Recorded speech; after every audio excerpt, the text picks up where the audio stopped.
በሐሳብ በእውቀት ማሸነፍ ያቃተው ሰው መሳደብ ይጀምራል። በእውቀት ይሄ በዴይ ቱ ዴይ ላይፋችን ላይ የምናየው ነው። መሸነፍ አንድ ሰው መሸነፍ መጀመሩን የምታየው ወደ ኢሞሽናል ሪአክሽን ሲገባ የሆነ ጉልበት የሆነ ስድብ ምናምን። አሜሪካ ላስት 20 ዓመት በልዩነት ያደረገቻቸው ነገሮች ስታይ ሰው አየው ከተፈጥሮ ባህሪ ውጪ እየኖረ ነው።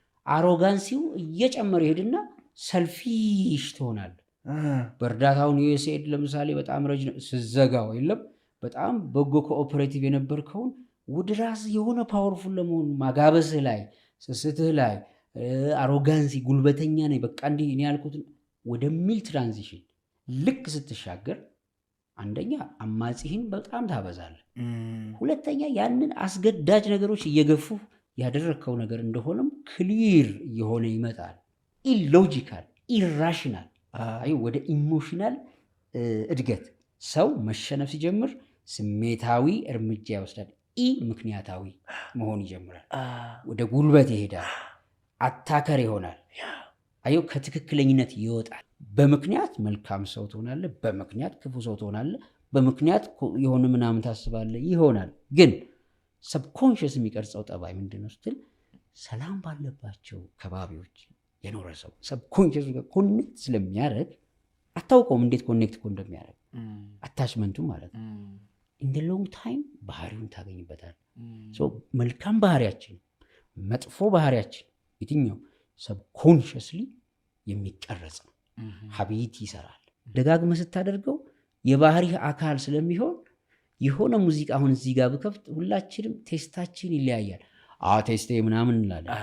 ቴስት ማለት ተፈጥሯዊ ጉዳይ ሳይሆን የሀቢት ጉዳይ። ባህሪያችን ከስሜታችን ጋር ቀጥተኛ ግንኙነት አለው።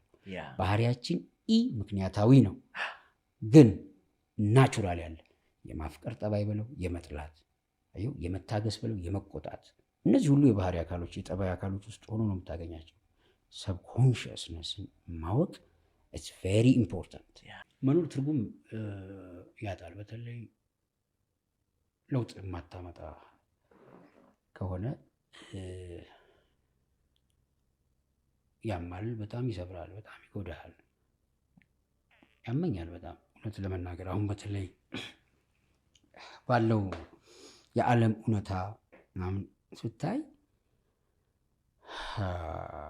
what is the value of my life here እላለሁ። በጣም ማለት ትርጉም ታጣለህ ማለት የሆነ ትርጉም ከሌለ ትርጉም ታጣለህ። በጣም መተሳሰብ እየጠወለገበት የሰው ልጅ ሰው መሆንን ማከል ያጣበት እና በጣም እንስሳ እንኳን እንዳትለው እንስሳ ኢፌክቲቭሊ ተፈጥሮውን ሆኖ ያልፋል። የተፈጠረበትን ባዮሎጂ